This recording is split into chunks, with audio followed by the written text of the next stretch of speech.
দুঃখিত, কিছু মনে করবেন না।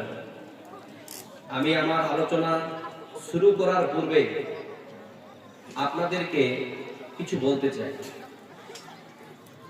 আপনারা যেভাবে বসে আছেন মনে হচ্ছে যে এখানে একটা ভৌগোলিক মানচিত্র অঙ্কন হয়েছে।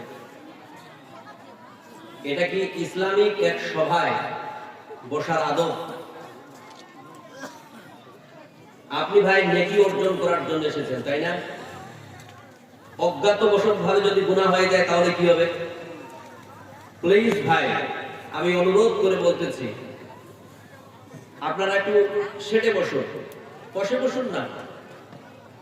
আমি মাইকম্যানকে বলবো আপনি আওয়াজটা আরো বাড়িয়ে দিন, সাউন্ড সিস্টেম নেটিং ক্লিন করুন।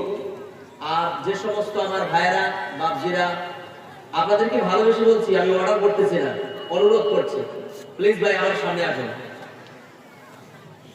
সাউন্ড চিকন হবে, একদম নিট এন্ড ক্লিন। ভাই আসুন, ইনশাআল্লাহ তাআলা যেমনটা আমাদের সভাপতি মহাশয় ঘোষণা করলেন, আমরা কোরআন এবং হাদিস থেকে আলোচনা শ্রবণ করবো ইনশাআল্লাহ। এই বক্সের আওয়াজ তোমার না, মাইকের আওয়াজ দেন, দূর থেকে যেন আওয়াজটা ভাসমান হয়ে আসে।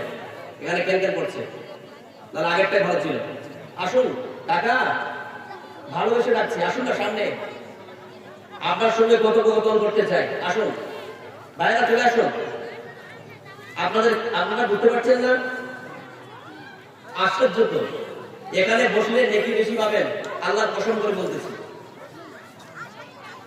যদি আপনার সংকল্প নেকি অর্জন করা হয়ে থাকে তাহলে আমার কথার দিকে একটু লক্ষ্য করবেন। প্রথম কথা, আমি অর্ডার করতেছি না, অর্ডার করার কেউ না, আমি অনুরোধ করছি, রিকোয়েস্ট করছি। I am requested all of them.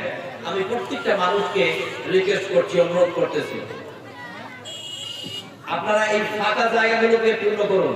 এখানে শয়তান আশ্রয় নেবে আর আপনাদেরকে সুরসুরি দেবে, আপনার ব্রেন ডাইভার্ট করবে, আপনার মনোযোগকে নষ্ট করবে। মা ও বোনেরা, আপনারা চেঁচামেচি করবেন না, ধীর স্থির ভাবে আলোচনা শ্রবণ করার চেষ্টা করুন। চলে আসুন।